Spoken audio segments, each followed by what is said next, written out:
Hi, my name is Loya and I work at Pronto Body Shop in El Paso, Texas. It's been more the accuracy and the efficiency, like learning how to get the most money out of every little job for everything that we do.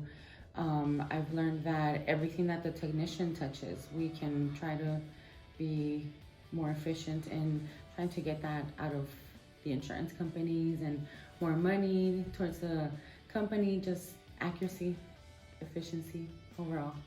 Nick and Nick are awesome. They're a good team together. I learned a lot from them because they made the class really interesting and fun. They would give us fun facts throughout the little things. We would all share our own experiences at the body shops whenever the topic would be there. So that was always really nice to hear everybody else's take on on whatever we were learning as well.